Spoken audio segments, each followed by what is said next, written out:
Yung adlaw ni mo diha agaw galawan na to diha insan galawgaw. In this video agaw kung makita ninyo is ready na ang amo ang flooring ground floor, so ginapailingan na mo ang siding ni ani pinaagi sa hollow block. Ayan, so taman na taman sa libil pog dire nagkabulabugay ni agaw dahil itong bago-bago naming hiniram na hindi inarkilahan na jumping factor ay may diferensya.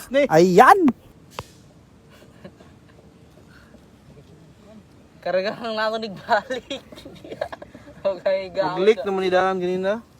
Yon, at syempre move on tayo dito na part at si amo na mismo ang bahala sa solusyon. Ayan! O ayan, dumating na dito yung compactor talaga na 1 tons.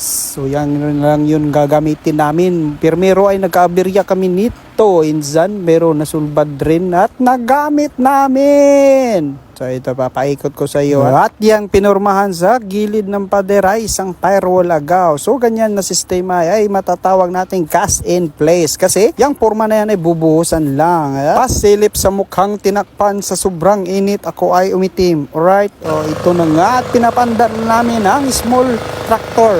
Ay tractor at si Manong doon ay nagkabit ng forma yung lidman natin agaw. Dito na part ay seryoso namin kinukumpak ang floor bago namin lalatagan ng mga deform bars. Yun at dito na part yung kasamahan natin yung back operator ay kinukumpak yung paglalagyan niya ng crane agaw.